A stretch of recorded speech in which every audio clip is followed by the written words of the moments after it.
You on? Ian, I just switched it on. I thought we were going to start. No, you're fine.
Good evening, ladies and gentlemen. Welcome to our Hustings here in Fairmilehead Church, which is well used by members of the community. Many of you will not be members of the church, although many of you I know are, but you will be here because you come here regularly and do all sorts of other things.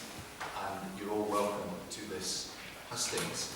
We've had quite a number of Hustings over the years. I remember I've been here since 1992, and I think the first Member of Parliament at that time was Martin Rifkin, and it got the actual constituency moved several times since then, and we will do so again, but we'll hear about that and we'll think about that. I'm going to ask the candidates if they would like to introduce themselves in just 2 minutes each, so that we all know who they are. And in some of the literature I got through my door in South Edinburgh, it didn't always tell me what the candidate's background was. So I've asked the candidates if they would, in that 2 minutes, say something about their background, so that you know who they are really coming from. And then, rather than hopefully trying to digest their party manifestos in the last in 2 minutes, if they would just maybe take one point which they think is important and just and as well as introducing themselves, just make that one point. And I'll be very strict with the time because we've got a lot of questions. We'll not go through them all. I apologise in advance if some of you have submitted questions and these questions don't come up tonight. But we will get through as many as we can in the time allotted to us, and we will finish hopefully at 9 o'clock tonight. There is a microphone down here. I will, if you want to ask a question at any point, just put your hand up, and if we're going to take a question at that point, I'll invite you to come forward to the microphone and you can put your question or your point of view to the whole panel, if you like, or to individual candidates. Alright, I hope that's all quite clear. So, let's get this underway, and I'm going to start just with the names I've got down here in front of me. So, if Miles Briggs for the Scottish Conservatives would like to start with 2 minutes worth. Sure. Well, can I thank Fairmilehead Parish Church for arranging this evening as the first one up, and more importantly, can I thank you for coming along this evening. I think this is the best attended Hustings we've actually had so far, which is fantastic to see, and contrary to some of the views of democracy, I think a good thing. I'm Miles Briggs. I'm the Conservative candidate for Edinburgh South. I grew up in Parish. I've lived in Edinburgh for the past 10 years. Can I start with a kind of apology about the leaflet I've put on the chairs this evening? You'll notice it says, on Thursday, please vote for me. But please do not come here on Thursday, otherwise I'll have my head chopped off by the returning officer here. This election, I think, is critical. It's about where our country is going. 5 years ago, the Conservative Party, working with the Liberal Democrats, inherited the worst inheritance any government could. The long Labour recession left many people in very difficult times. Over the past 5 years, we've rebuilt our economy. We've created over 2 million more jobs in this country. That's positive progress, and I want to work for you as your Member of Parliament in the coming 5 years to deliver for Fairmilehead. I'm already working alongside Councillor Elaine Aitken here in Fairmilehead, and also Councillor Justin Rust.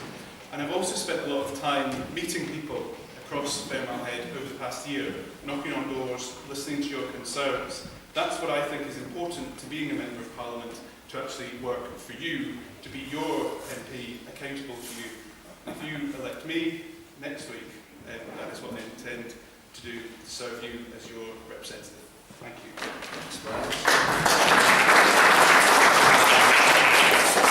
Colin Fox from the Scottish Socialists. Thank you very much, John. I'm Colin Fox. I'm the Scottish Socialist Party's candidate in Edinburgh South. I'm the national spokesman of the Scottish Socialist Party, and I'm a former MSP for the Lothian, so I'm delighted to say this is my second occasion at Fairmilehead Parish Church, Hustings, so I managed to get out the last one alive, and I'm very much positive that I'll happen tonight as well. Ladies and gentlemen, if the polls are correct, and I believe they are, this general election is about to topple the one-party state that has governed Scotland for the last 50 years. And that makes this an astonishing general election, an astonishing story.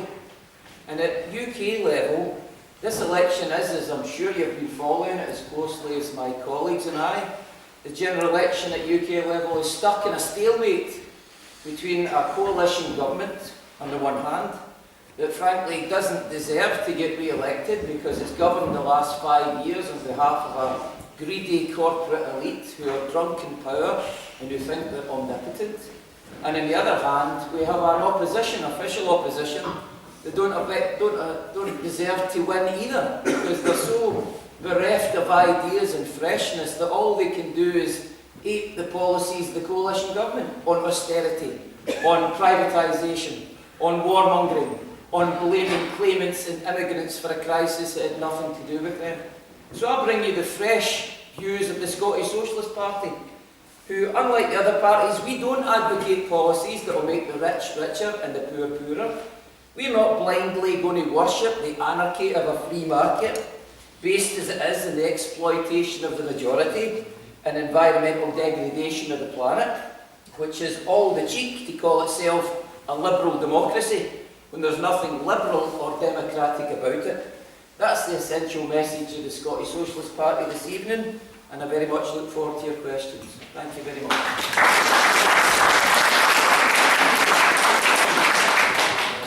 Thank you. And Phil Meyer, the Scottish Green Party. Well, hello everyone, and thanks very much for the invite. As our chair here has said, my name is Phil Meyer. I'm the Scottish Green Party candidate. You've asked me to say a wee bit about myself, so I will. I'm a charity worker. I work for a national disabled persons organisation. I work primarily in creating employability opportunities for disabled people and breaking down barriers to disabled people in politics. And that's an issue I care about wearing my candidate hat as well, obviously. I'm the former chair of the Liberton and District Community Council, just down the road. And before that, I was involved in the National Union of Students as a national elected student officer. I'm also a parent, and as a parent of 2 young children, I care deeply about the future. I want them to grow up in a world which is sustainable, is fair, and so while it would be, you asked me to mention one issue from the manifesto, it would be easy to go with the obvious one, and that's the spectre of climate change, which is hanging over us. But I passionately believe that the challenges of climate change and sustainability can only be addressed if we also address the issues of social inequality. And so that's why the Green Manifesto's first point is about equality, not poverty. And we're campaigning this election for a real alternative, a radical alternative to the austerity agenda, the cuts agenda, and one which moves towards a fairer world where poverty is gone, and we address those challenges of climate change and sustainability head on together. I look forward to your questions. Thank you.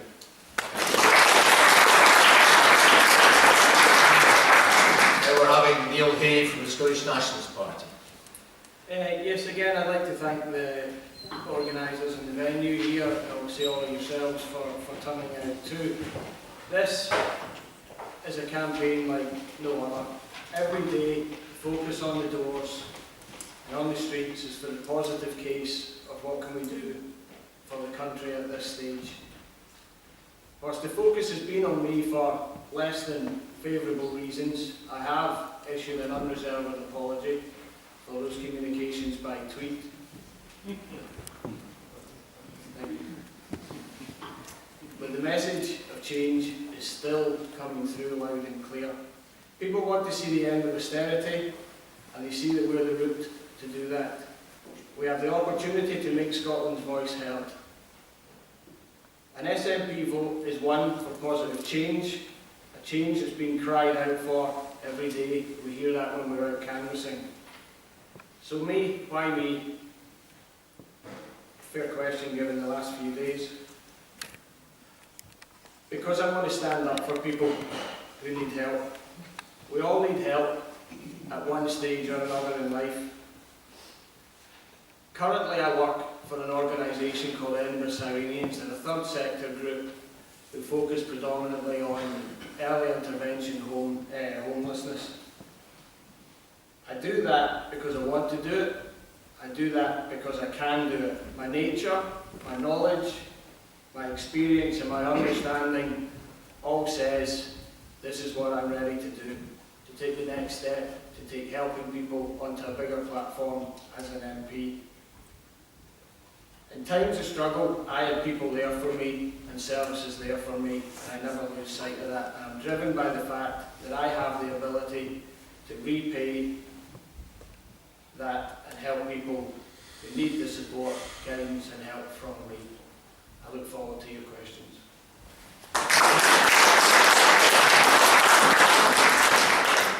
Now Ian Murray. Well, thank you very much, Reverend Monroe, and thank you so much for the turnout and coming to this Hustings this evening with so many other pressures on your time.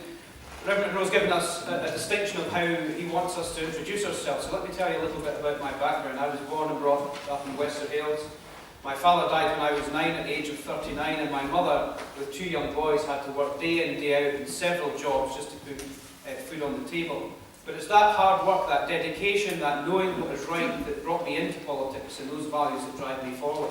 And when I spoke to you 5 years ago on this very stage at this very Hustings, I promised to you that I'd be the best MP I could possibly be. And my record of being a local MP, I think, has made me the most accessible and responsive MP in the country. I've had more open advice sessions, over 800, than any other MP in the United Kingdom. I've offered all 36,500 households a home visit. Some people in the room I visited at home. I was ranked 15th out of all 650 MPs by an independent charity for responsiveness. I've now knocked on 24,000 doors and had those conversations on the doorstep. And I've won awards for community engagement from Parliament. But it's that hard work and those values of hard work that's meant that I've been able to listen to you and to feed that back into our party, to develop a manifesto that responds to the thing that you've been telling me on the doorsteps and in those conversations. Because now we know, and we've always known, and we're 2 weeks away from being able to put it into practice, that Scotland only does well when working people and Scottish people do well. And our manifesto is directed towards making sure that we reward hard work, we share the prosperity across the whole of Scotland in order for us to build a Scotland, and a fairer Scotland at that. I'm very proud and privileged to have been the Member of Parliament for this constituency, and I can promise every single person in this room, if you bestow the privilege of being your Member of Parliament for the next 5 years, I'll represent every single one of you in this room, regardless of your view, regardless of who you vote for, or regardless of whether you vote at all. This is the greatest privilege to represent people. I've worked my fingers to the bone to do that, and I hope you'll see the ability to re-elect me again next Thursday, and I look forward to your questions.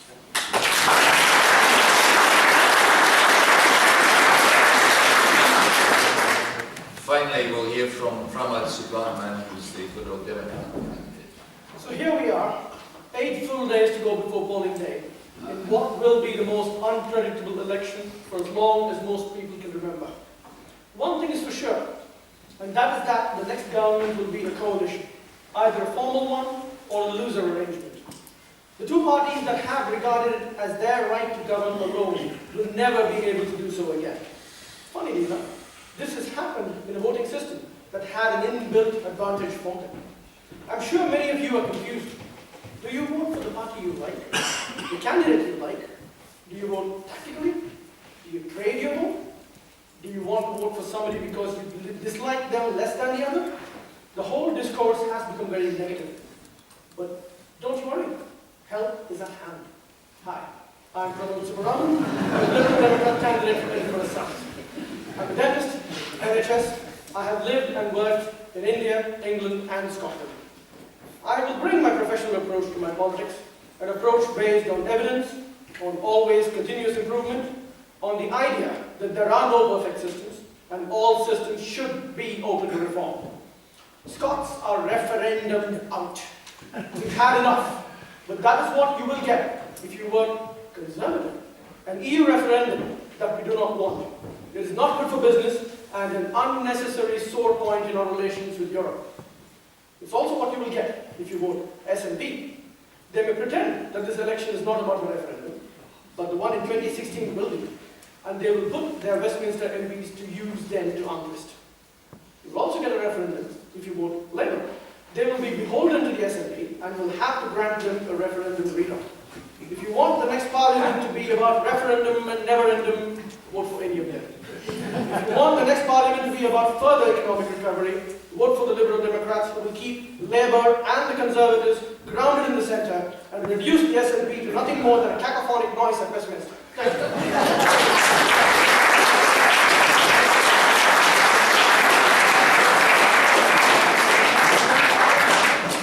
Okay, let's get started then with the questions that people have submitted. So I apologise to the candidates. I meant to get this copied out for you. I'll have to read this. But unfortunately, the very expensive photocopy which we have in the church has refused to operate tonight. So we've had somebody writing these questions out by hand off the computer. But anyway, I'll do my best to read them out, and I hope the candidates can take any notes as I read it out. So the first question tonight is, figures out today by the Office of National Statistics show the economy grew at its slowest pace since 2012 in the first 3 months of this year. What effect will a slower than expected recovery from the recession have, both on spending plans and the commitment to reducing the national debt? All right? I hope you've all got that, and I'll ask Ian Murray to kick us off. Well, it's a good question. Let me go back to where we were in 2010. When the general election happened in 2010, the economy had started to grow again and unemployment was falling. And what we've seen, given the decisions of the coalition government, was a choking off of that particular growth. The worldwide recession has hit everything pretty hard, and our contention was that if you go down the route of too much austerity, you end up in a situation whereby you suppress demand in the economy, which makes the economy much worse. Now, the economy did start to grow latterly, and the ONS figures today have shown how fragile that particular recovery is. And I think the question is, how does that affect spending plans going forward? Well, there's nothing in our manifesto, the 96-page manifesto that we have, that requires any additional borrowing. In fact, what we've done at this election for the first time ever of any party is we've shown where we'll raise the money from, how much we'll raise and what we will spend it on. And the Institute of Fiscal Studies has said that we are the only party that haven't put unfunded and uncosted lollipops on the table for the electorate. And I think that's the right thing to do, given the current economic situation. But what we've also said is we would like to eliminate the deficit and have the national debt falling as soon as possible in the next Parliament. So we've given ourselves some flexibility for the very reasons that the questioner points out, that the economy may not do as well in the first instance as we would expect. The whole issue here is about supply and demand, of course, in the economy, and what we have seen recently, the way that the economy has operated, is the Treasury were looking at the projections for PAYE and national insurance contributions, which is the biggest income for the government, and they have remained flat for some considerable time now. In fact, the productivity problem in the country has never been resolved. There is still around 81 or 82 million hours worked in the economy, and that hasn't changed, even though unemployment has fallen by a quantum of somewhere around 500 or 600,000.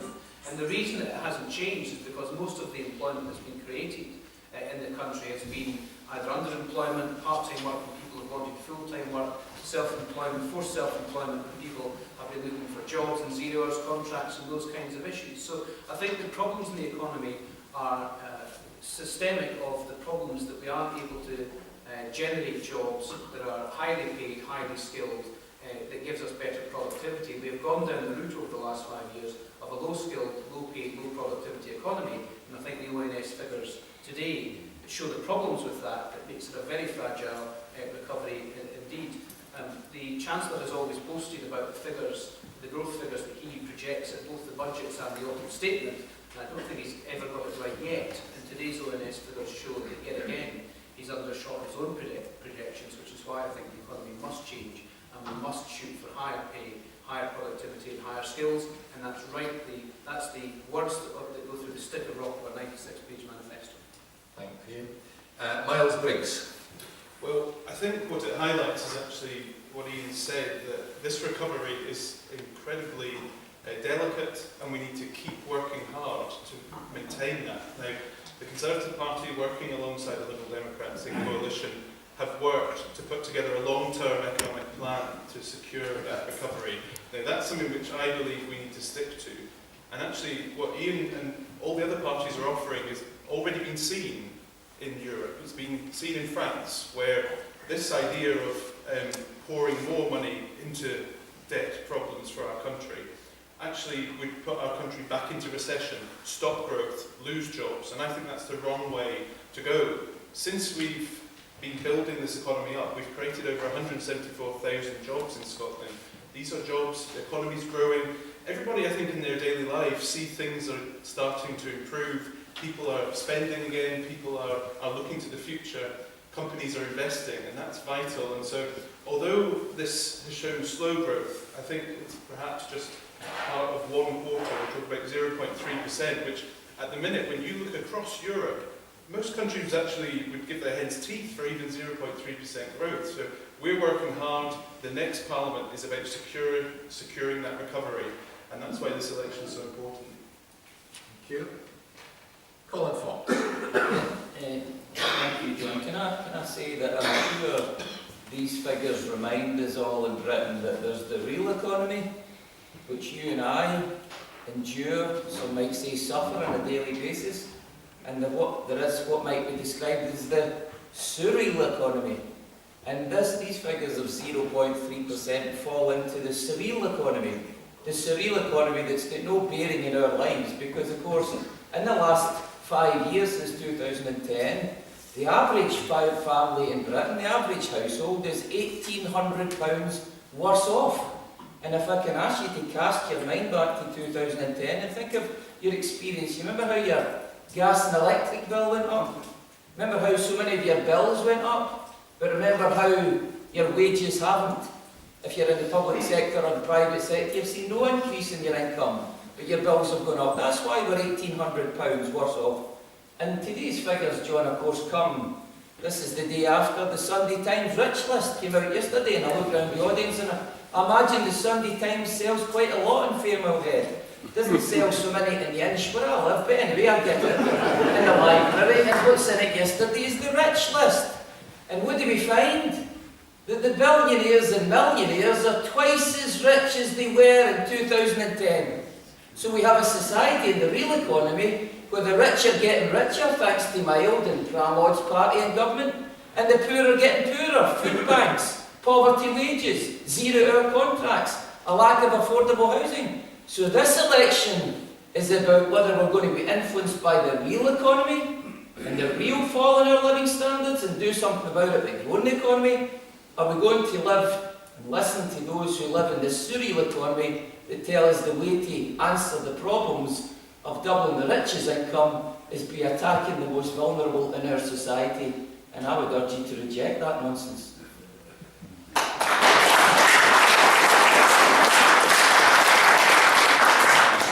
Pamela, would you like to? We inherited a very difficult economy in 2010. We inherited a terrible situation from Labour. We've taken some very difficult decisions for which, well, people have given us a lot of grief. But those decisions were required, they were taken, and because of that, we've had growth year after year. Now, you talk about the economy growing at its slowest pace in those 3 months. But look at all the quarters before that time, how it has grown, and also look and consider that we've got the best growth in the developed world. Never lose sight of that.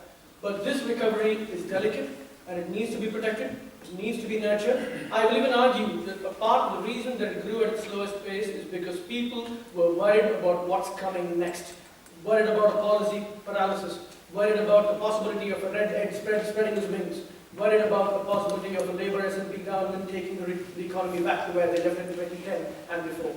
Thank you.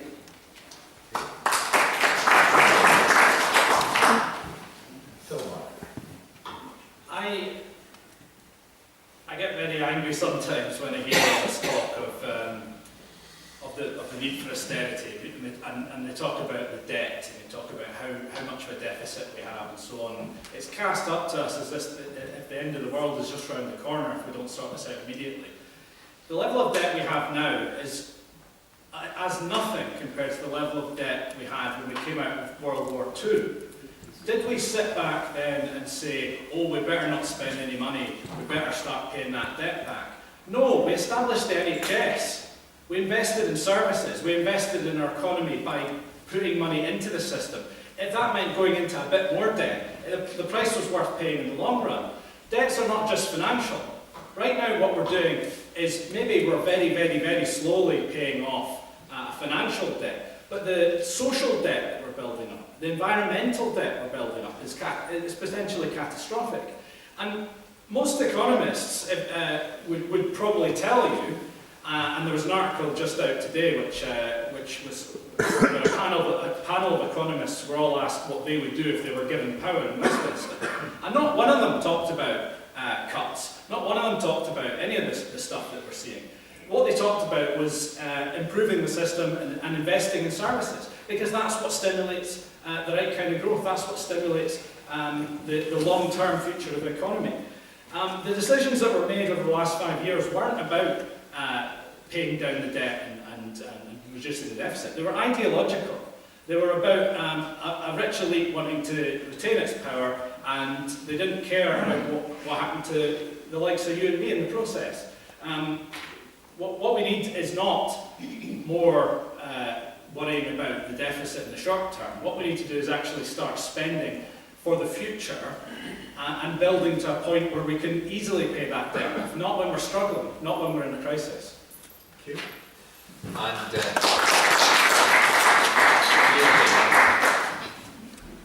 Much of it's been said already. We did have a really slow-paced recovery. We had a dip, we had a double dip, we feared a treble dip, and that's just a sign of how volatile the whole process has been, and we still are. There's no doubting austerity has cost us. It's cost us socially as well as financially. The various different means are coming out of it. One of the key bits is that we actually start to support small business, and we start to support business and help generate the growth in the economy that way. We are out there as saying we want to increase spending by a minimal 0.5%. It turns around how we start to invest in our public services instead of cutting them further. Also, we want to project that we have by 2020 a minimum wage of £8.70. That isn't high enough, but it's considerably higher than we are just now. We start to address pay that is lower than that. We have a vast majority of under 21s don't even get the minimum wage at the moment. To move to £8.70 is projected to put £4 grand in the pocket per year of 250,000 people. That's a big difference in our economy. To help the businesses as well, we're looking at the employment allowance, moving it from 2,000 to 600. It helps businesses create more positions and create more vacancies that mean they're going to be able to pay out to more staff as well. So I agree with the panel in here, the people who've said that the cuts have to stop. We have to turn that round, and we have to start investing in our public services if we're going to grow a steady and sustainable economy, and not one that's going to see us pop and burst and jump around all over the place as we've done before.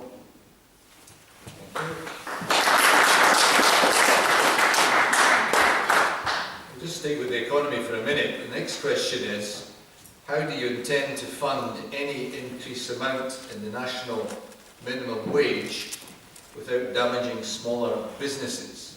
How do you intend to fund any increased amount in the national minimum wage without damaging smaller businesses? Colin Fox. I'm glad you asked me this question, John, because the Scottish Socialist Party is in favour of a living wage, a £10 an hour living wage. And you might ask, why £10, Colin? And I'd say, good question. And the answer is, because the government says that's what you need to be living on, to pay your own way. That's what you need to be earning to stop qualifying for housing benefit, for tax credits, for other top-up benefits. So if the government's saying you need £10 an hour to live on, well, hey, we're in favour of that £10 an hour. And since the question is essentially asking how is it to be paid for, the answer is we have to raise taxes on those who are able to pay more taxes.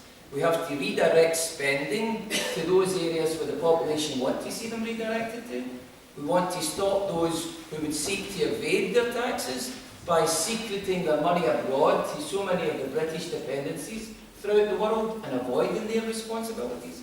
And I think these package of measures allow us to direct the country's resources to those areas that it's desperately needed. And I think it's such an important question because I look around the audience and I have to say the poverty wages that this city has now been built on, the second richest city in Britain, let's not forget, this city has increasingly been built on poverty wages and zero-hour contracts.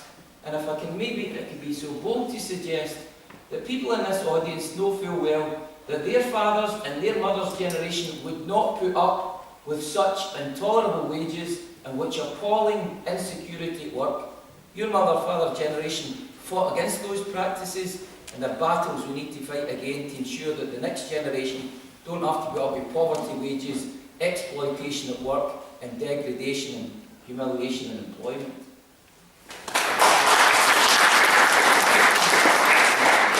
Miles Briggs.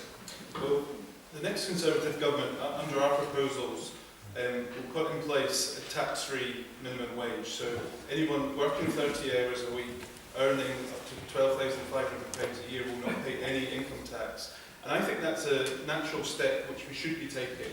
I think in Scotland, £12,500 as a take-home salary is not a huge amount of money, and that is actually having people not paying tax on that. I think people in general support in Scotland. Now, how that impacts on business, well, I think a lot of businesses actually want to see their employees do well and actually want to see them benefit from that. So people I've spoken to, certainly running businesses, have said that this is something they support, this is an idea they've been pushing for as much as anything. And I think it's just a way of actually making work pay and making people actually value their work and actually take home a decent wage for a decent day's work. Thank you. Pramod Suleiman. Why 10? Why not 20? Why not 30? We can keep going on and on. But here's the thing. We've got a minimum wage. All that means is it's a wage below which you cannot go. It does not compel people to pay only that wage. People can pay more. And we must be encouraging businesses to do that. And especially when it comes to any government contracts, I think we should be looking at companies that do pay that wage and encourage them. And if you raise the minimum wage ahead of when the economy is ready for it, keep something in mind. If the minimum wage goes up, the price of everything goes up, and that minimum wage, the so-called minimum wage of £10, will no longer be the living wage when you make it the minimum wage. It will go on and keep on going up. That's why I say, why 10? Why not 20? Why not 30? I'm just tired of this politics of envy and politics of grievance, which always puts the blame on the middle classes and on the wealthy. I think, yes, there is some place for tackling tax evasion and tax avoidance, but just dumping tons and tons of taxes on people is not going to help. What's going to help is helping those on lower incomes be tax-free. Now, what we have done, it was a Lib Dem commitment, and we did do it. We have increased the tax threshold to 10,600. And we will take it further so that nobody on a minimum wage will pay tax in the next parliament. And we've also got to do other measures like help with childcare, help with so many other areas of welfare. That's that. Thank you.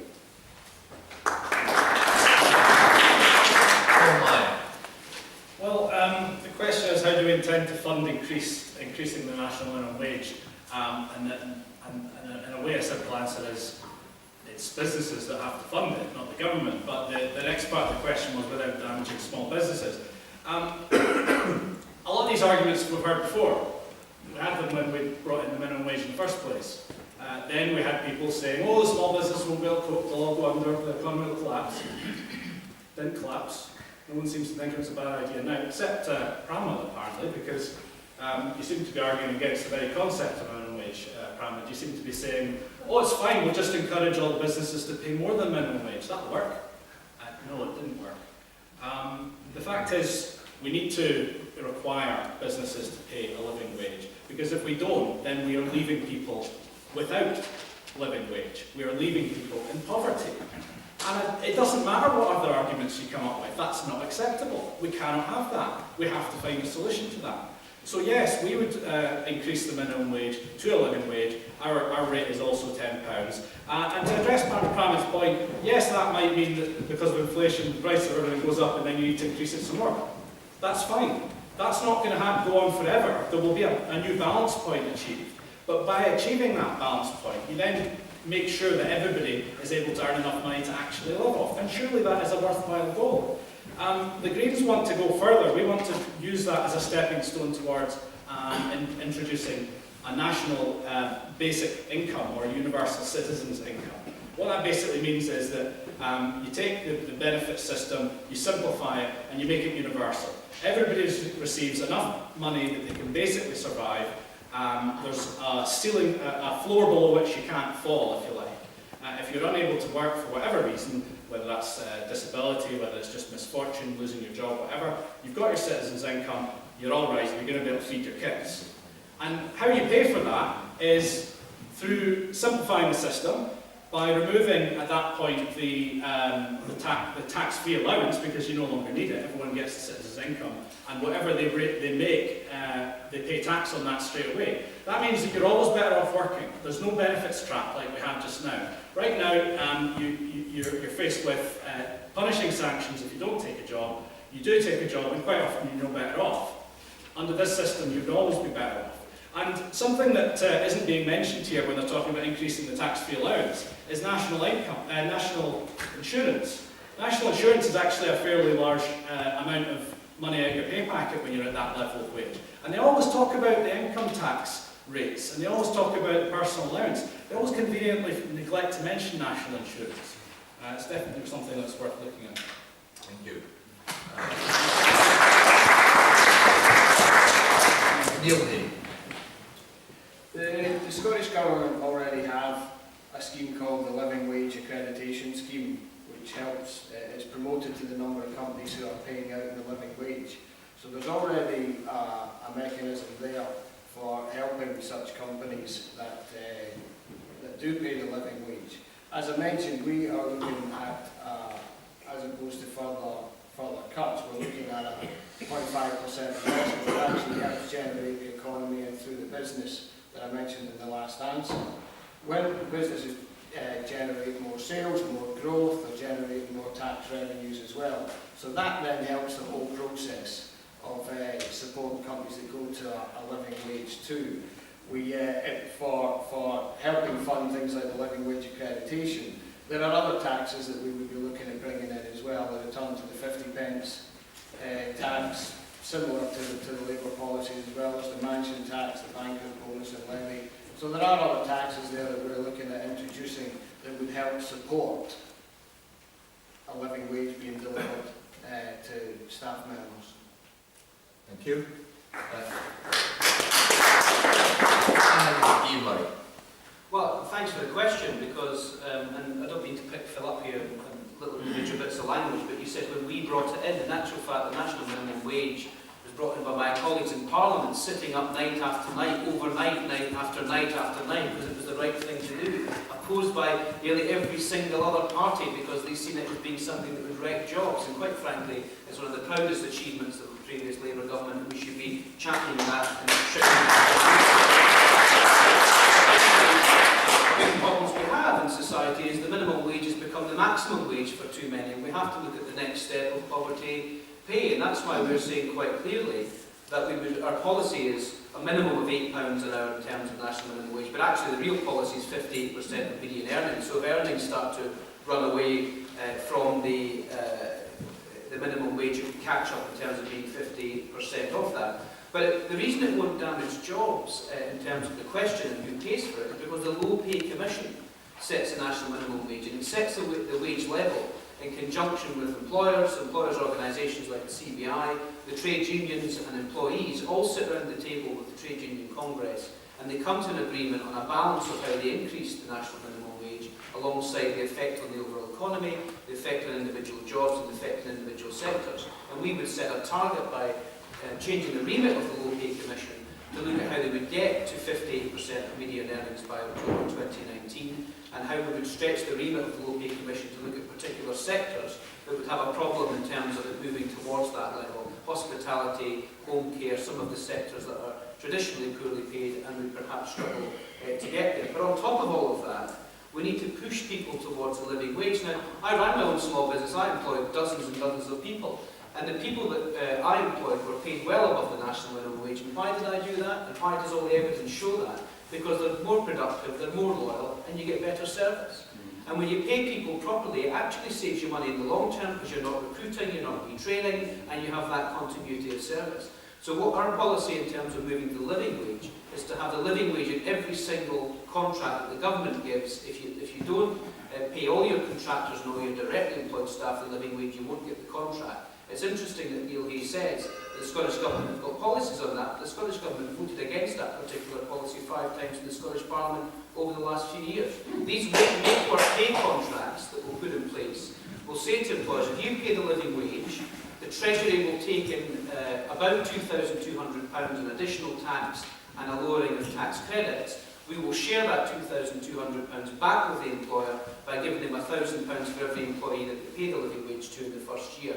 And that's us working in partnership with business through the Low Pay Commission by saying if you do the right thing, pay the living wage to your employees, we will share the benefits of that with you in the first year. And that's how you make sure that you don't damage jobs, you don't damage opportunity by that working in partnership. And if I could just say one other thing, I'm now glad that everybody now talks about 0 hours contracts. I've been talking about 0 hours contracts for 4 years, and it's a great achievement that people then start saying to you 0 hours contracts are a bad thing. I wrote the policy on this for the Labour Party in terms of the manifesto, because these are the kind of things. It's completely unacceptable in a modern democratic society for somebody to have an exclusive contract of employment. They arrange childcare for their children perhaps, they get grandparents to look after their children, they maybe pay £3, £3.50, £4 for a bus ticket to travel to work, and they get a text message half an hour before to say you're no longer required. Now, some employers might not like us going after exploitative 0 hours contracts, but quite frankly that's unacceptable because people can't pay their rent, they can't put food on the table for their children, and they've no security of income. So we want better pay, we want the living wage in partnership with employers, and we want to deal with exploitative 0 hours contracts that quite frankly in modern society are immoral.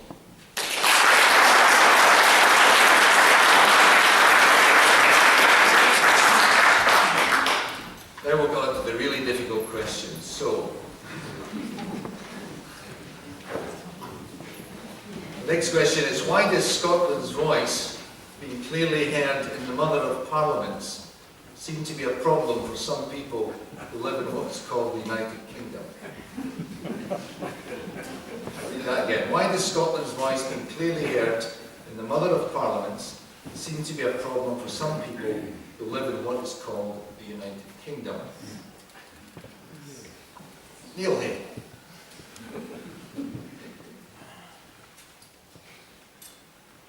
I don't think in the reality when we get to May the 8th, I don't think it quite is such a problem for people who deal with the Scottish voice in Parliament. I think at the moment we're in the throes of a campaign whereby everybody is fighting for every vote, everybody is fighting in every seat. I think the practical bit of it is when we get to May the 8th and we see what the representatives speaking for Scotland down in Westminster are, I think that there will be civil discussions, I think there will be negotiations going on. It's a grown-up Parliament, and I don't really think that the rhetoric and the hyperbole we're getting at the moment about not having a voice down there is going to stand up. From our point of view, we obviously want to have as many voices down there as we possibly can. That's not to go down there at any level of disruptive element. It'll be to go down there to represent Scotland as best we can. I think that when we go down there and we are speaking up for the matters that are relevant to Scotland, that it will actually help. we see from the popularity Nicola commands across England at the moment as well, that there is a desire there for us to move somewhat to the left in many of the cities and in many of the areas. So I think when we go down there and Scotland's voice is heard, I think it will be quite receptively taken, and I don't think it's going to cause the issues that is being depicted at the moment. Thank you. Miles Briggs. Well, this is an issue which I think during the election has, I think, angered a lot of people, that this idea that the only party who could possibly speak for Scotland in Westminster is the SNP. That's nonsense, and that's actually something which I think most people find very offensive. Every one of us on this panel are standing to be your MP, and I believe every one of us could do a good job to do that. But actually, we would all be going there on an equal level, regardless of which party, to speak for you and to speak for Scotland. And I think to sort of link in that question, this is only obviously an election 9 months since we've had the referendum. And what I've found is actually the divisions of that referendum have carried on right through to this campaign.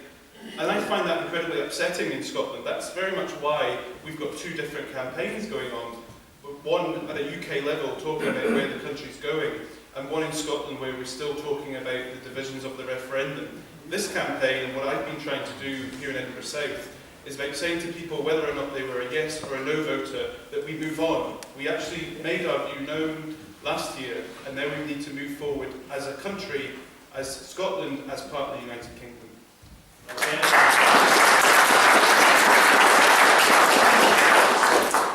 Colin Fox. Yeah, I have to say, shock horror, I agree with Miles just a little bit as much as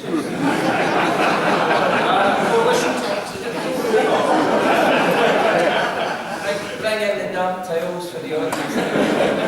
No, I agree with him in this regard. Scotland doesn't speak with one voice. It never has. There isn't such a thing as Scotland's voice. It's a nonsense. And those who suggest this take us for fools. There are 5 million people in this country. We don't all speak uniformly the same way.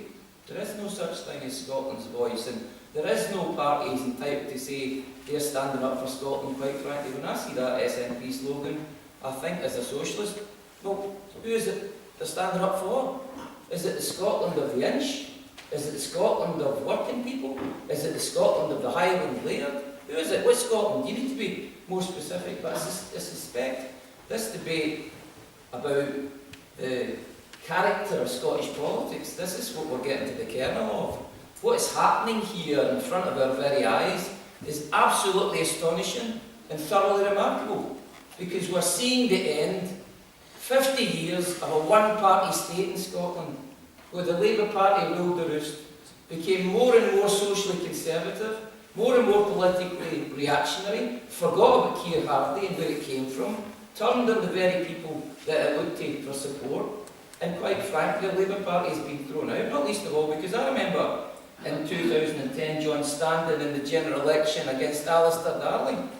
And Alistair Darling, just like Ian did, said 5 years ago, you've got to vote Labour to keep the Tories out. Well, we did and you didn't. We voted Labour and you didn't keep the Tories out. Worse than that, you became just like the Tories in every discernible way. Not least of all in the referendum last year. And I know the question's not about the referendum, but the division that was there wasn't a division between yes and no. It wasn't. It was a division between a progressive, social democratic, forward-looking Scotland and a Scotland, in my view, that wanted to retain the past and not change, and not take on the idea that we could run our own affairs. So that division, and I have to say that I think that the circumstances that we're looking at now, the clear reality is that the Westminster Parliament, a week on Thursday, will never be the same again. It will be changed forever. And I welcome that, because Parliament at Westminster needs a change. It needs a good boot up the backside. And it needs to be a change in the corrupt cesspit, quite frankly, it's been for far too long.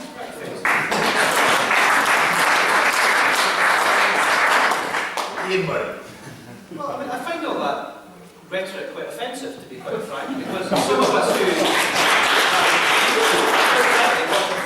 bone in Parliament the way it is to represent local people.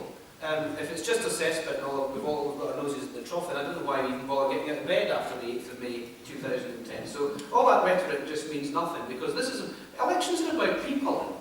They're about changing policies and changing lives, not just ramping up the rhetoric. And I'll be quite frank, no one party or no one individual has a monopoly in Scotland's voice. I was born here, brought up here, will probably die here. Very proud and patriotic Scot. To suggest otherwise is actually quite offensive. But let me just tell you this: as we go into the 8th of May and votes have been cast, the job of a member of Parliament representing this constituency is not necessarily to be the voice of Scotland. It's to be the voice of the constituents in Edinburgh South. You elect your member of Parliament to represent you in Parliament. You come first. Your views and your voice comes first and foremost in that Parliament. You vote as a party that tells you to vote. And if the accusation is that the Labour Party is too far right, then I've no idea why the SNP have copy and pasted our manifesto. Let me just say something else when people go to the polling booth. People vote in a whole different way. People decide whether or not they're voting for a party, an individual, a certain policy. Voting these days is almost like a restaurant menu. People like some things, they don't like others, and they make their choice on that particular way. But if the voice of Scotland is being portrayed in terms of the way things might work out, and these are only polls, and nobody's actually, well, some people may have cast a vote by postal vote, but in terms of the technicalities and simple way, nobody's actually cast a vote yet.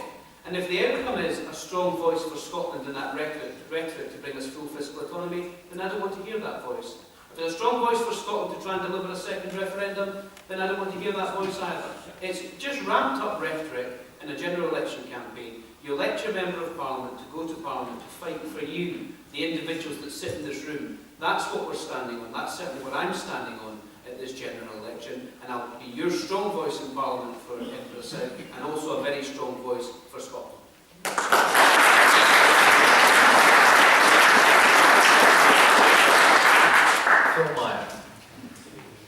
Well, I think the reason it appears to be a problem is because the media has made it seem to be a problem. And I don't think it really is about Scotland and England. I think, as Colin has alluded to, it's about the fear of the establishment that wants to preserve its power from the movement towards a socially democratic, just, fairer society. Now, like Colin and like Neil, I campaigned for us to achieve that through an independent Scotland before the referendum. But we didn't win that, and this election isn't about that.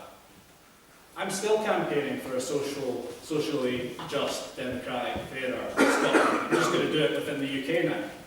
And the Greens were proud to take a bit of a more nuanced stance in the referendum on that basis. That's why we decided, at great length, there were a lot of discussions, believe me, that's why we decided to support yes, because we thought it was more achievable in an independent Scotland. We didn't get that, we're still going to fight for it anyway as part of the UK. And this idea that it's, Scotland's some boogeyman that's going to come down and call the tune and all this ridiculous nonsense. I mean, in particular, that one that came out from the Conservatives about with all the puppets. I don't know if anyone's seen it, but I could not believe that was a real political advert. I thought surely that's a spoof, and then discovered it was actually on the Conservatives' official YouTube channel. It's unbelievable. It's no different from UKIP talking about the immigrants. It's scapegoating. They're creating a boogeyman, they're putting a face on it that people can easily identify, and they're saying it's a problem. And the reason they're saying it's a problem is because they want to stop you from voting for something different.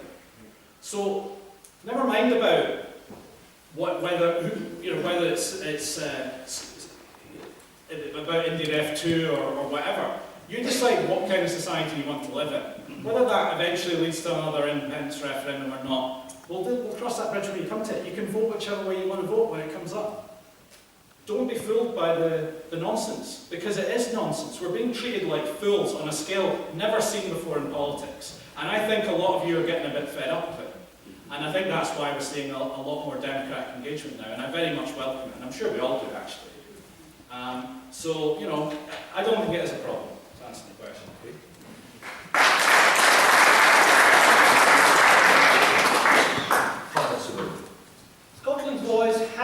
heard very clearly in the Mother of Parliaments for over 300 years, and may it be heard forevermore. Right? There are 59 very strong voices in the Westminster Parliament. We also have a devolved Parliament, so I think 59 MPs for a population of 5.3 million is very good. We are punching way above our weight, and let us continue to do so. The SNP does not have a monopoly on Scotland's voice. We are the United Kingdom, we are not Korea. Please don't make us Korea. Thank you. Just remind you at this point, yes, indeed, hold on a second. Just remind you at this point, we have a microphone down here. If you want to come and respond to any of the speakers, perhaps at this time, for example, on the question we just had, then put up your hand and come down and make your point very quickly, and we'll move on from there. Anybody want to say anything at this point? You want to come down? I wanted to say not about that question, I wanted to ask a new question. All right, well, we'll come to new questions later, but we'll stick with the questions that we're on at the moment. We'll move on then to another question, okay? And we'll stick with this kind of idea of Scotland's place within the Parliament. Would you propose to replace the Barnett formula, and with what? Miles Briggs. No, we wouldn't. What we've said and what during the referendum I think was very much important was that we would retain the Barnett formula. But actually, why were we actually voting to stay part of the United Kingdom? That was actually so we can share resources. You know, Scotland has its own parliament. Decisions are being made in that parliament. I wish they were made closer to communities, because I actually think that parliament centralised far too much from our police services. That's been a huge disaster. So what I actually think we need to see is actually far more local decision making. But in terms of Barnett, in terms of finance in this country, what was key during the referendum was actually that as part of the UK, when we have situations like we have currently with a very low oil price, we can move resources around this country. And that is key, and that's why we will retain it. Okay, thank you. Phil Meyer. I think while we have the arrangements that we have in terms of where money comes from and where it goes in the UK, you're always going to need something like the Barnett formula. Whether the existing one is completely fit for purpose, whether it needs a wee bit of tweaking, is a matter for debate. But something that, and it's a great example of what I was just talking about actually, it seems that from listening to some sources, we are simultaneously benefiting greatly from the Barnett formula and having lots of extra money that the rest of the UK doesn't have. While at the same time, if we were to remove it and have full fiscal autonomy, we would somehow be billions worse off. I don't really see the logic in that one. The fact is, if we're going to have increased powers, and that's something we pushed for, then it does need to be done quite carefully, because if we're given some powers but not others, we may be simply left required to implement the cuts that Westminster impose on us. And I can see that one coming a mile off as a political trick, because all that means is that come the next election, they'll be throwing the fact that those cuts were applied here in Scotland at whoever it was that had to apply them, whether that's the SNP or whoever wins the next Holyrood election. It's very dishonest. I find myself agreeing with Miles about moving things down to local level. I do believe that people should make decisions about how money is spent at the most local level possible. It's central to green values. I find it a little disingenuous coming from the Conservatives. They've had plenty of opportunity to do it, and instead they seem intent on privatising everything and taking the decision making completely away from the public. We need to retain public services in public control. We need to have clear and transparent mechanisms for how they're funded, and less of the political bluster and point scoring. Thank you.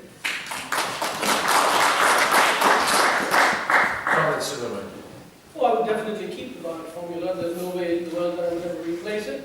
And one thing about devolution has been very good for us. Now, what's good for Holyrood is also good for local communities. The Liberal Democrats have always championed localism, and we should move away from a centralising Holyrood. Holyrood always accuses Westminster of not giving it enough, but then Holyrood isn't giving the local authorities enough. Not only will I keep the Barnett formula, I will probably think about talking about a Barnett 2.0 for all local authorities. Thank you.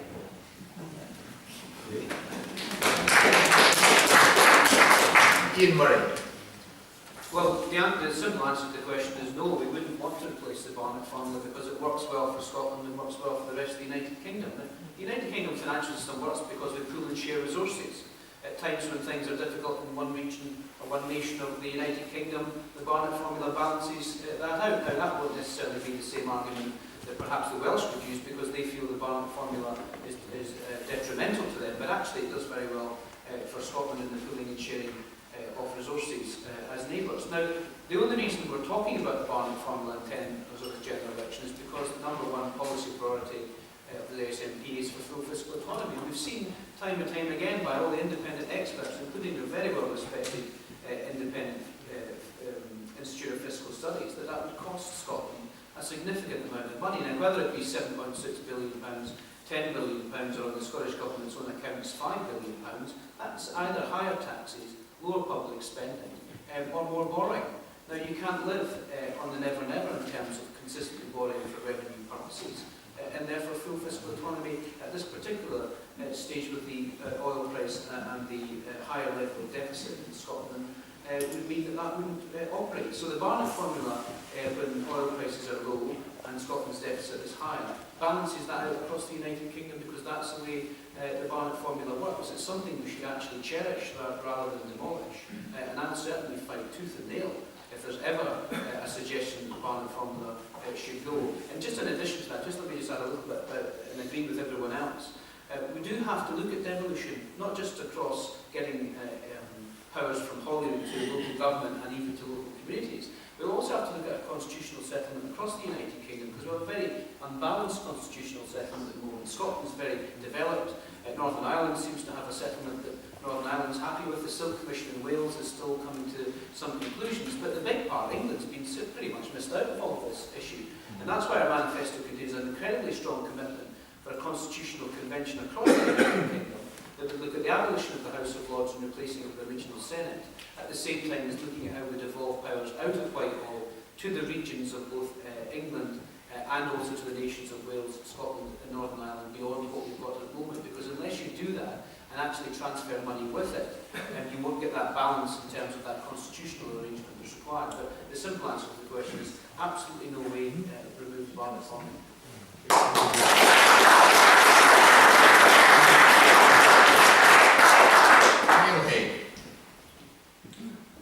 Obviously, as things stand at the moment, then yes, we would look to keep the Barnett formula, but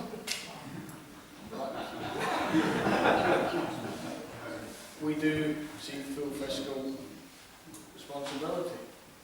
Now, within that, until full fiscal responsibility or full fiscal, whatever, we would be looking at, You know what it is? yes.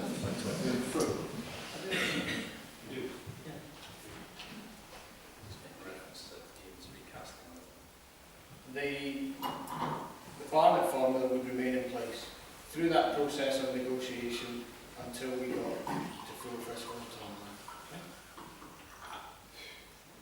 We feel at this stage that the deficit is being thrown up left, right and centre as a bit of a smokescreen to put a bit of fear behind full fiscal autonomy. Deficit isn't particularly anything to be that terrified of. Like Phil says, 53 of the last 60 years we've run a deficit in this country. 28 of 33 or 34 OECD countries running a deficit. It's not as terrifying as it's being made out to be. We know that Scotland can afford to pay its way. We know that even when we extract oil, our GDP per head is the same as the UK. So it's not that we're in a position where we absolutely cannot afford it. But the answer to the question is, we would keep the Barnett formula just now, whilst we negotiated our way through to full fiscal autonomy. Thank you. And Colin Fox. Thank you, John. I think in recognition that the vote we took last September was clear and it intends for Scotland to move on from that debate and agree that we should have more powers for the Scottish Parliament. That actually seems to be what we agreed last September. And in that spirit of consensus. I think all the parties are engaged, aren't they, in a discussion about what extra power should be devolved to the Scottish Parliament that makes them meaningful, that makes it responsive to what the people of Scotland want. And I think that the discussion on full fiscal autonomy, to some extent, it's a victim of this general election campaign, because I think that my attitude would be that in principle I think it's a good thing, but clearly the devil is in the detail. And the Institute of Fiscal Studies calculations are based on not Scotland having all the taxes that was proposed with full fiscal autonomy. We wouldn't keep VAT receipts here. We wouldn't keep the alcohol duty and tobacco and petrol receipts here. We would be obliged to pay, on top of that, we'd be obliged to pay contributions toward the UK debt, towards UK defence and foreign affairs, towards UK's contribution to the European Union. So I think the detail of where that might settle, I would have thought might settle somewhere near the consensus that the Scottish Parliament should have more powers, as a consequence nearer to the position where Scotland raises the taxes that it spends. Scotland takes responsibility for the wealth generation and spends it in those areas and is responsible in that regard for both its income and expenditure. And in that spirit of consensus, I'd like to agree with Ian that I would hope we can move towards a constitutional convention, I think he called it, where the Labour Party is proffering and offering the idea that we abolish the House of Lords. I can say the Scottish Socialist Party would entirely support that proposition, and we would encourage Labour to go that bit further and abolish the monarchy while they're at it. We can work out these devilish details as we go along.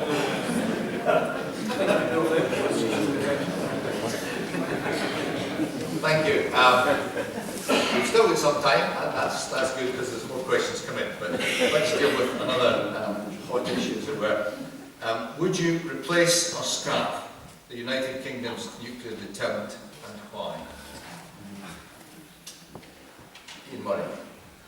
Well, this exact same question came up, if I recall, exactly 5 years ago, John, when it was asked by at the audience in Fairmilehead Parish Church. It comes up at every Hustings. Now, my position with regards to our nuclear deterrent has not changed. It's a long position I've held since before I became a politician. It's something that I think is morally wrong. I would not renew Trident, although it's not necessarily Trident's the submarines, but I wouldn't renew Trident in the next Parliament. That is a view that I've held for some considerable time. The party know that I hold that particular strong view. We're a broad church, we're all entitled to have our own views. None of us have signed gagging clauses to suggest we're not allowed to have our own views, and my party knows about these strong views. But let me just say, in terms of our party position is to renew Trident, but we have taken a step in terms of the National Policy Forum, which runs the Labour Party's policy development process with members, trade unions and other organisations affiliated to the party,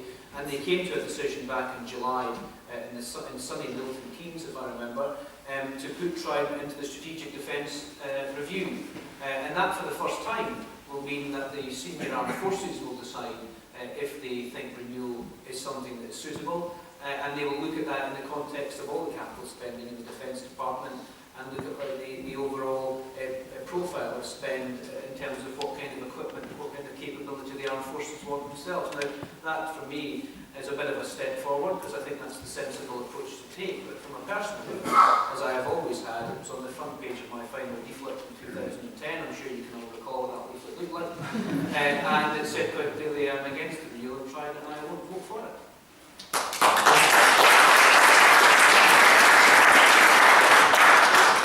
Miles Briggs. Well, I think everybody on this panel will say, including myself, that we want to see nuclear disarmament across the world. You know, that's something I think everybody is working towards. But it's what stage we're at in that. And this Parliament's going to have to take the decision whether or not we disarm before other countries across the world. And in what is a very unstable world, with some countries looking to obtain these weapons, I don't think it's right for us to disarm at this point. We've led the world in so many things that actually I think we could lead in disarmament, but Actually, at this stage, we have to take the decision whether or not to renew Trident. As Ian said, that's going to be part of discussions and a vote in Parliament. And as far as I know, Labour's party policy is they will renew it. And the Conservative Party is standing on that platform as well. We need to think about Britain's security first at this election, and that is why we'll vote to have it renewed.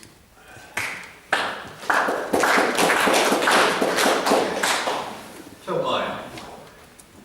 Quite simply, not a chance. If we had the ability, we would scrap it at the earliest opportunity, scrap all nuclear weapons at the earliest opportunity. Nuclear weapons are a barbaric affront to civilization. They are not something that is capable of dealing with modern security threats, in any case, not realistic ones anyway. No one really thinks the Russians are going to invade us, for example, if we scrap Trident. Any suggestion or even subtle implication that that's going to happen is ridiculous. We should get rid of it. We should move away from systems which can only be used defensively. The military should become a peacekeeping force and nothing more. No more illegal wars, no weapons of mass destruction.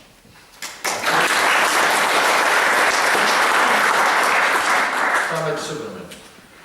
Right. It is a lot easier to live without something that you've never had than to live without something that you've seen as your ultimate insurance policy. There are so many views on Trident. You've got a federal Liberal Democrat view, you've got a Scottish Liberal Democrat view, and you've got my view. The federal view is of a dilution of the nuclear deterrent and to have one that doesn't cost as much. The Scottish view is to get rid of it. My view is I take the view as I would take a view as a dentist. I'm not a career politician. But when a career politician talks to me about dentistry, here's what I see. The career politician can tell me how much money they can give. They can tell me where they're going to direct it, but they cannot tell me how to do my job as a dentist. And I have the same approach when it comes to any professional field and the military. There will be a strategic defence review in the next Parliament. Let us, all we can tell the military is how much money we can give them. But really, the military generals, the top brass, the people who really know and understand defence and provide it are in the best position to decide what they need and what they don't. So let's wait for until after the strategic defence review for progress.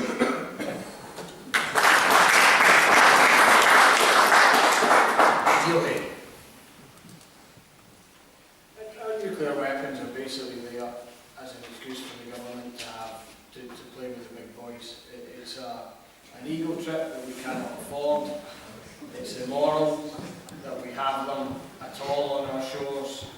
We had a discussion the other night on the panel whereby Ian said it was first of all the morality of it, and that was wrong for him, and there wasn't so much an issue on the money side of it and the cost side of it. And my feeling was as it is now, there's actually two ways. I don't know that you can divide the two. The first and foremost is the fact that it's immoral to have them. I asked the question, another one, would you press the button? So the individual, can they say to themselves, yes, they would happily press the button on that? I certainly could never press the button on that. Money-wise, it cannot be ignored, the cost that we have. And running costs alone, per year, we could have 30,000 nurses and midwives, 20,000 police officers, 40,000 teachers. The capital costs of it, 2,500 hospitals, 8,000 primary schools, or 2,000 secondary schools. It doesn't bear thinking about that we're going to plough money in to an obscenity of weapons of mass destruction and not actually use that money properly on things that will benefit this country on a day-to-day basis and benefit the people that we have within this country.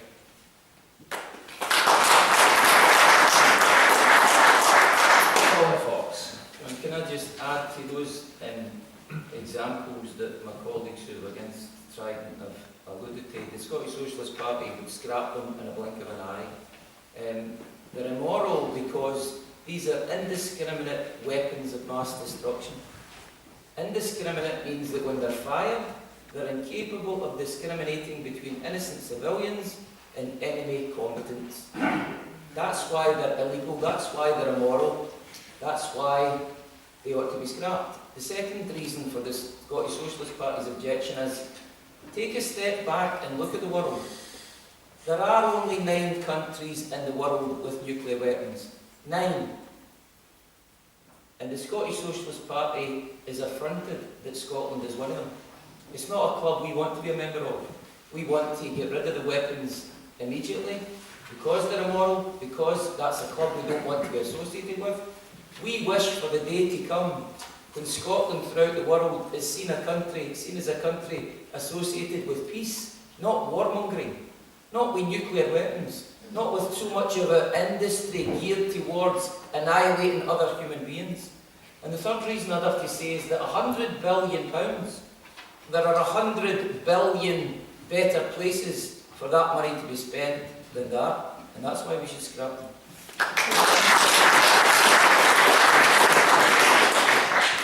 Thank you. Now we'll move on to another question, and this is about electoral reform. Can I follow up on that, Doug? Yes, you want to ask a question or say something?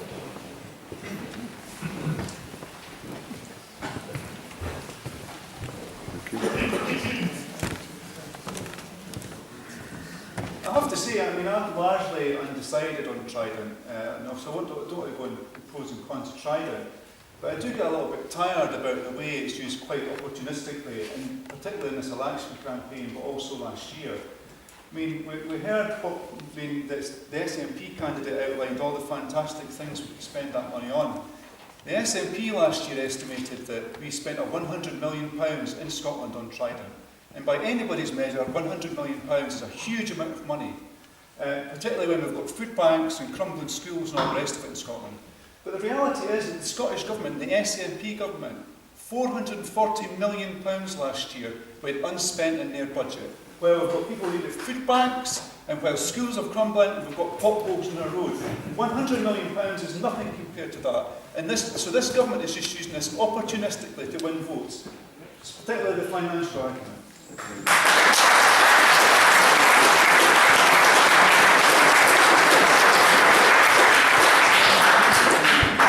Are you wanting to make a comment too? If I may, Yep. just to reply to the speaker there, when he mentioned opportunistic, Mr. Murray had a chance in January to go to Westminster and debate the issue of Trident. He wasn't there, but 3 weeks before the election, he managed to find time to speak to the Scotsman and make his views very own. I'm not sure who's the opportunistic here.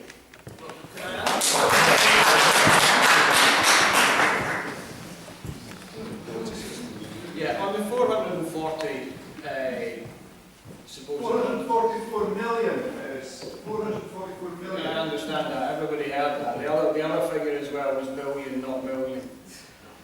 The 444 million, as has been established already, there is part of that as an underspend, but it's an underspend that carries over into the next year. And then When people need its food banks, sir. Okay, it's all right. Go on. The other part of it is an accounting process that the Scottish Government cannot draw down that money to spend. That's just fact. That's just the accounting process and how it works. So I think it's about 160 million or whatever was the underspend, and it's standard, and it's almost like the closing and starting when you do your books in an account. It was to do with pensions that weren't drawn down enough, and another tax that came in that was greater than was expected. That money is carried over, and that money was put to mitigation funds to cover things like the bedroom tax. So that's where that money came from. So to say 440 million isn't a correct figure. To say that that was an underspend that we could have spent on food banks, etc. The money that we could have spent from it was actually put into mitigating funds. So whether it was the food banks or whether it was people who couldn't afford and were going to get sanctioned and thrown out of the house, that money was put to social issues. So the 440 figure isn't correct.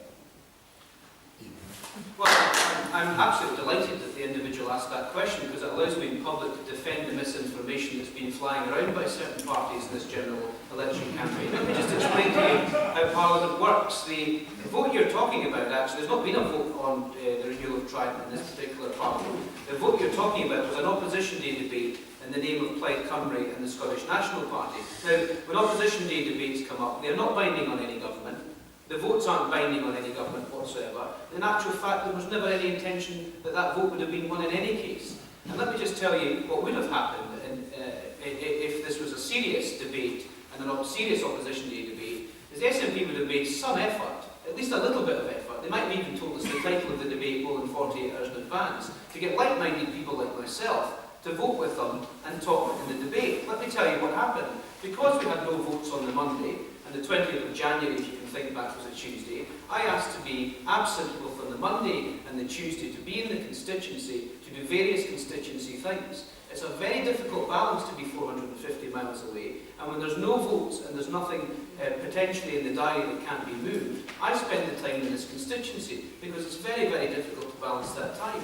On the Monday evening, I was dealing with 2 community councils with regards to the local development plan, which is a huge issue in this constituency, and on the Tuesday afternoon I was at St Catherine's Primary School Pupil Council listening to how they do democracy in their school. They're very incredibly important issues, and if the SNP hadn't played political games with this, Parliament would not have had the lowest vote against Trident in the history of Parliament. So that's how it works, sir. So I can perfectly justify where I was, I can perfectly justify that I was paired in that particular incident, I can perfectly justify my leave of absence in terms of being formally absent, and I put my absent form in to our absentee whip's office, and I can tell you exactly where I was representing constituents here on a very, very, very important green belt issue in terms of local development plan, and I was not going to let the pupils down in St Catherine's Pupil Council while the SNP played games to try it in the House of Commons.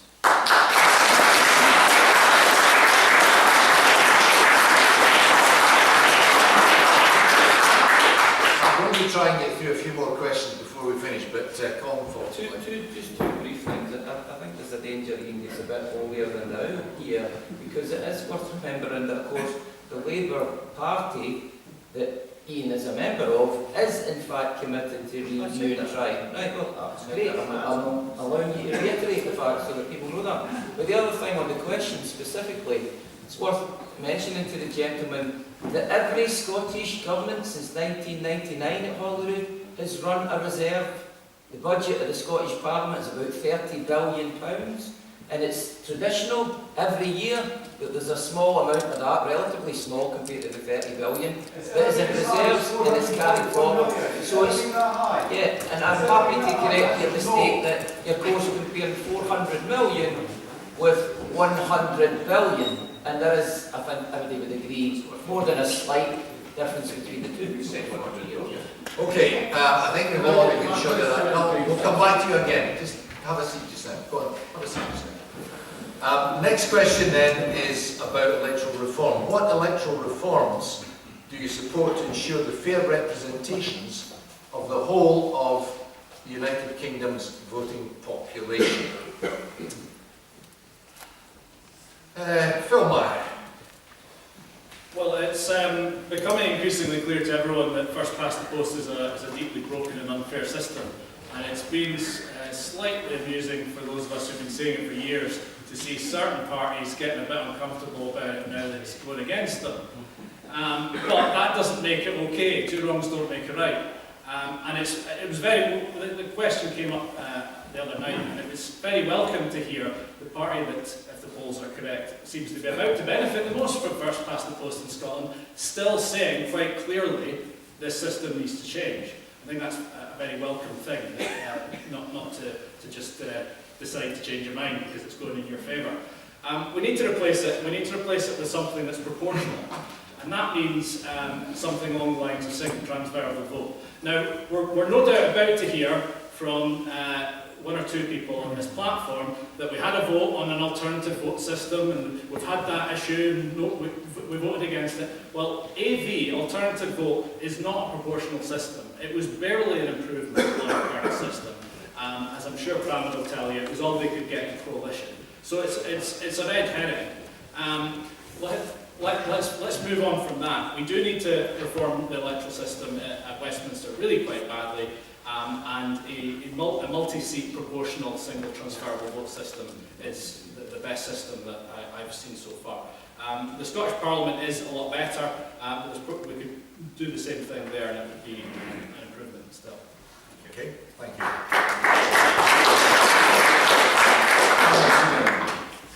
Well, we did lose that referendum, and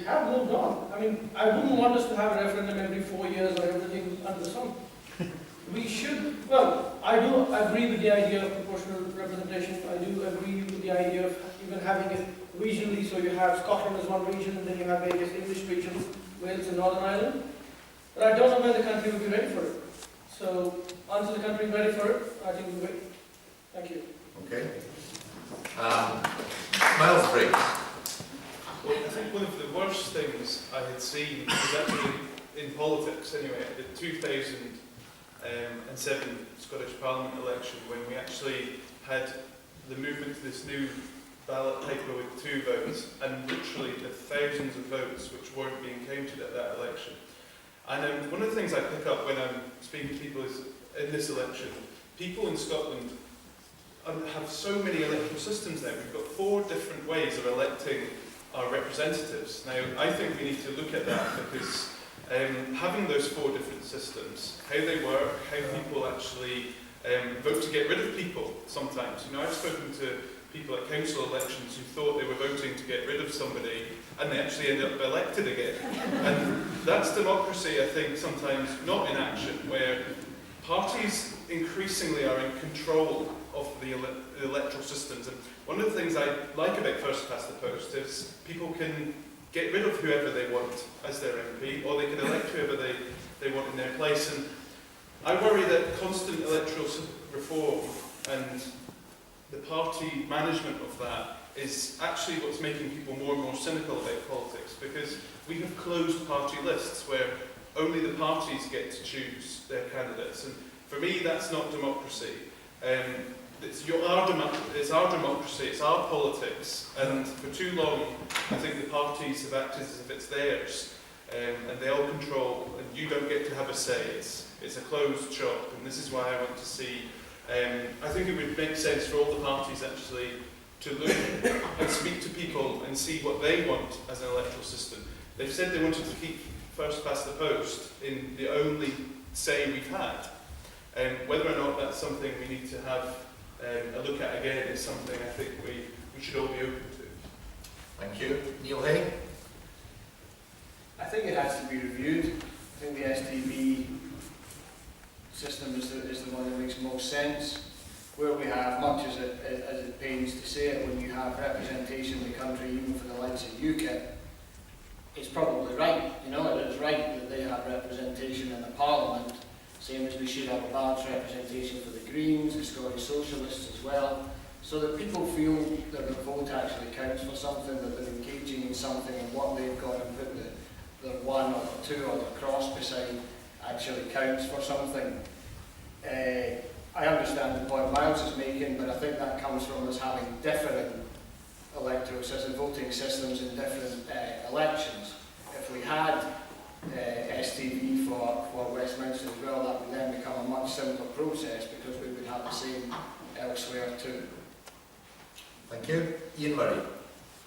Well, I'm a Democrat, John, and actually we've had 2 referendums in the last 3 years, and some of the panellists think we should discard the answers of them both. And the AV referendum was quite clearly a 72 to 28 against, and I think that was partly because AV is not a simple system, and it's not the most ideal system, but we did have a referendum on that, and Phil's right that I should mention it, but actually it's only ever been the Labour Party that's delivered electoral reform. We fought very hard to put the system in for the Scottish Parliament, very hard, both within the party and with the public. We delivered, when we were last in power at the Scottish Parliament, the STV for local government. That was a much more proportional system, and I think local government has benefited from that, and smaller parties have benefited from that, and I think that's all good for local democracy. No electoral system is perfect, they all have their flaws, and one of my biggest concerns, and something that I think we should cherish and not lose sight of, is the fact that we have a system at the moment for Westminster which allows you to have a directly elected individual that represents a geographical area that you can point the finger at and say, you are my elected member. And I think we should not lose sight of the fact that having that direct link is incredibly important. And I don't know how you resolve that. There are systems out there that allow you to resolve it. But in Scotland, we've got such a rich electoral system. We've got the completely PR system for the European Parliament, we've got STB for local government, we've got the top-up system for the Scottish Parliament, we've got the first past the post for Westminster. And actually, they all work pretty well. And none of them are perfect. So I think the Constitutional Convention that we are proposing in our manifesto to look at all of these issues will be very important to re-examine that. But I just don't think we should throw the baby out with the bathwater on any system until we realise what the consequences might be for local democracy. Okay. John, can I say that I think there's many aspects of electoral reform that are long overdue. I take the view, I think the first past the post system is unfair. It stands out like a sore thumb compared to all the other elections we have now.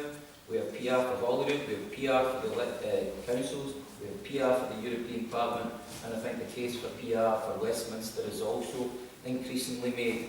But it also was to say within the need for further reforms, we have to look at the fact that there is another unfair playing field in the way we conduct elections, whereas our politics is very much in the grip of big money. Last year wasn't, this is a general election year, last year wasn't it? The big parties, if I can refer to the four of them, the SNP, Labour, the Tories and the Liberals, spent £62 million last year. £62 million between the four of them. And that wasn't even an election year. God knows what they're going to spend this year when it has been an election year. And quite frankly, that prohibits the rainbow parliament that my colleagues talked about. I think that the period of time when we had the Scottish Parliament between 2003 and 2007, when we had 6 socialists, we had 7 Greens, we had 5 independents, that was an accurate reflection of the opinions of this country that has been less accurate in recent years. I think our democracy needs protecting. And I have to say, what sticks out a mile for me, John, in recent years is we have to have some measure of electoral reform that allows us to recall those MPs caught with their fingers in the till, caught blatantly breaking the rules and blatantly losing the confidence of the electorate, rather than say, well, you'll just have to wait 5 years before you get a chance to get rid of these people. That's not good enough. That's not representative democracy. It's an affront to democracy. And may I say, in this reference to the Scottish referendum we had last September, I think it's also clear that we also need to introduce votes for 16 and 17-year-olds in every election from now on.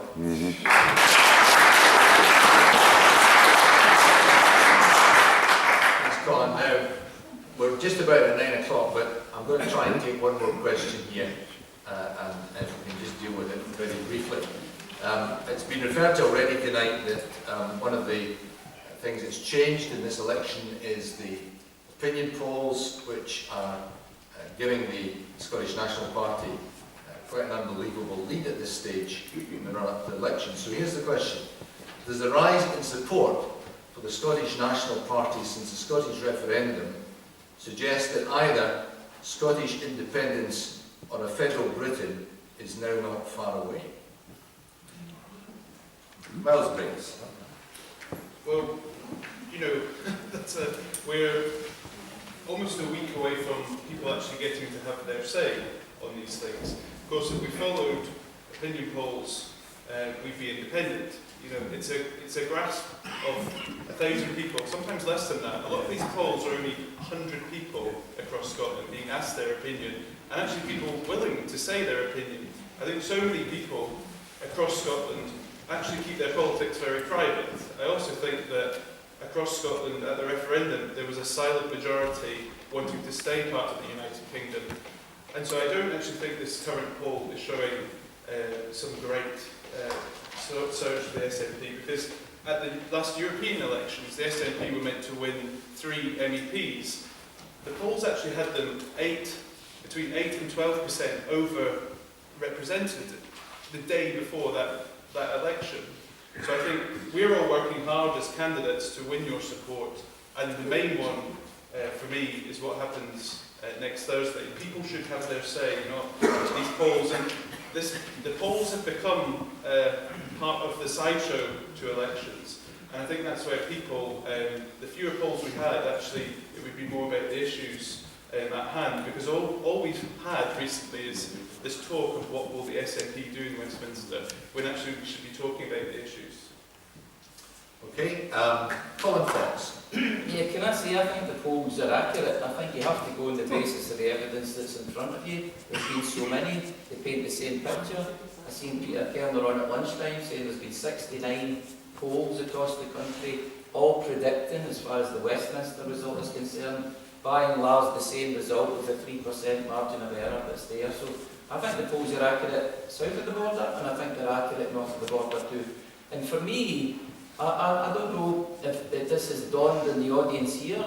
This election is very, very, very much like the 1997 election. In 1997, the preponderant mood in Scotland is we've got to get rid of the Tories. We've had 20 years of a Tory government, we've got to get rid of them, and we need to elect new Labour. I remember that, because I was standing as a Scottish Socialist Party candidate then too.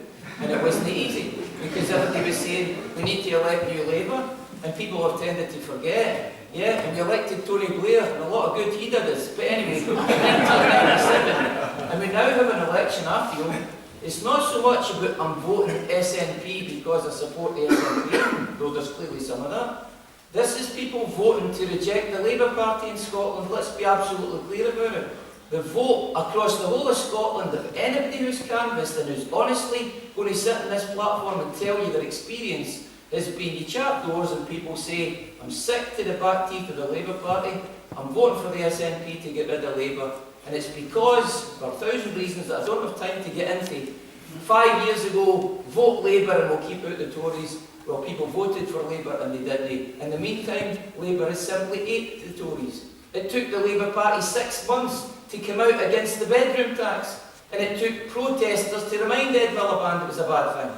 The Labour Party was in bed with the Tories and their colleagues, the Liberal Democrats, in the vote, as you know, last year. And people see that as a rejection not just of Labour's values, but a rejection of the idea that we're supposed to vote Labour to keep out the Tories. And so consequently, John, Labour's strategy in this election has reduced them to a laughing stock when Jim Murphy and Ian and others turn up and say you've got to vote Labour to keep out the Tories. Again, and again, and again. And we laugh at them. And that's what Labour has been reduced to, a laughing stock. So the polls in Scotland are accurate. It's a rejection of Labour, and I have to be honest with you, I do not see the Scottish Labour Party recovering from this defeat.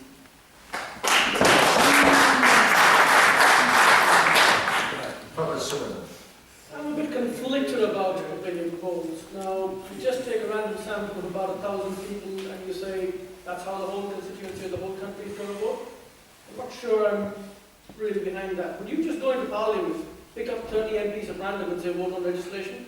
I don't think so. So I think we do need to wait for the real poll which happens next Thursday.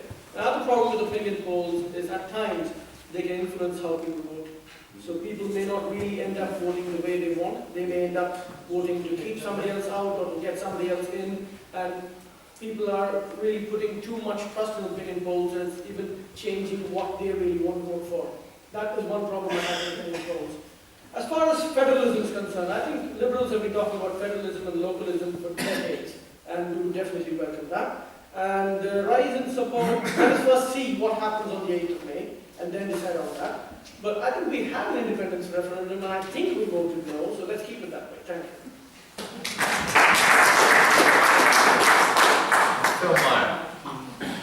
I think I agree with a number of the points that Colin just made, and to an extent Pam as well. I think this isn't, it certainly isn't about independence. And it is about the fact that the other options that people think they can vote for in the Westminster election have failed.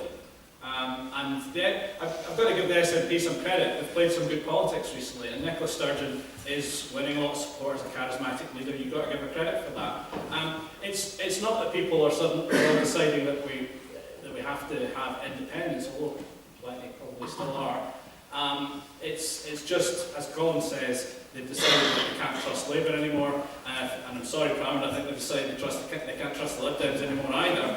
And so they think they've got to vote for the SNP because that's the most likely one to make a difference. And unfortunately, that's what First Past the Post does. I've lost count the number of people I've spoken to in this election who've said to me, I would love to vote Green, but I'm going to vote for the SNP this time because I want rid of insert your your choice here. Let's move towards a more fairer electoral system. The issue of federalism, I do agree that decision making should come down to a local level. Federalism is one way of doing that. The devil is very much in the detail, because, for example, the Lib Dems have been in favour of federalism for a long time, but some of the stuff they want to keep at the top, I would disagree with, and I would say needs to come down at the bottom. So it's not just about saying we go federal and that'll solve the problem. We need to have a bit more of a detailed discussion about what decisions you should get to directly influence and what should be made in some back room in the House of Parliament. Okay. Neil Hay. For us, May the 7th isn't about independence, that was last year. It's spoken about an awful lot when we're up here, but not generally by the SNP. The pursuit through Westminster is the federalism route. We were, not just the SNP, but anyone across the yes spectrum felt enormously let down on the 19th of September when David Cameron came out and spoke, and that there instilled a bit of distrust. That distrust just sort of grows, and it's got bigger, and it's got bigger.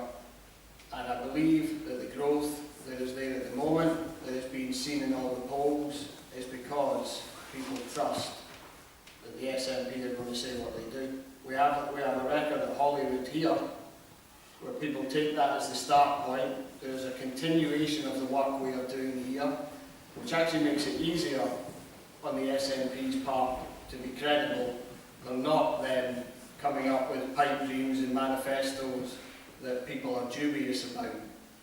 But primarily, this is about federalism, it's about the pursuit of the Home Rule, it's about what we hope the Smith Commission would deliver for us, didn't deliver for us, and people see this as the route to some positive change. Thank you. Ian. Well, I'm grateful for the question, but in terms of concluding a hustings with that kind of question, I didn't come into politics to spend my entire life talking about the Constitution. I came in to argue about policies and change people's lives and talk about social justice and equality and all those big issues that we want to talk about in this country. We've distilled this entire general election campaign with who's doing dirty deals with who's going to get most seats, and let's talk about the opinion polls. The Scottish Labour Party has been, and the Labour Party across the United Kingdom, has been the only party that's delivered constitutional change. The Scottish Parliament in 1999, the Welsh Assembly, the Good Friday Agreement for Northern Ireland, the attempt to get devolution into the English regions that was rejected in their referendums. We're proposing a constitutional convention to see how we can settle that in terms of across the United Kingdom, alongside scrapping the House of Lords. But isn't it wonderful that everyone on this panel is slagging off the Labour Party, but they all want Labour to win?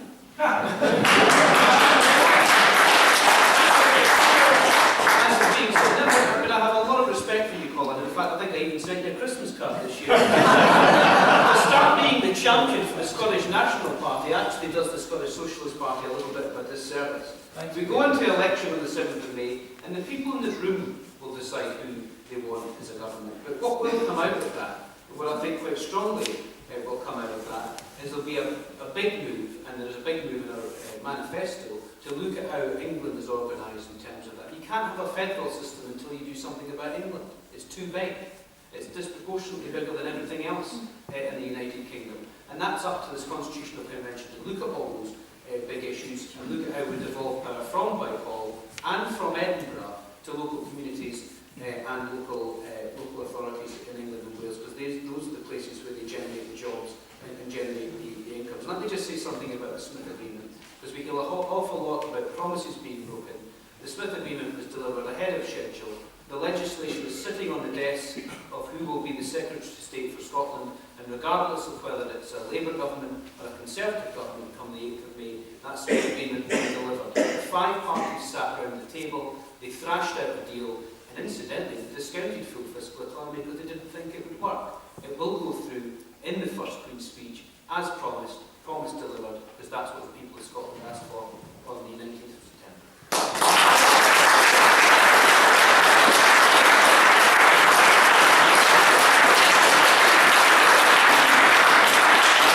Well, thank you all on the panel for coming along and putting your points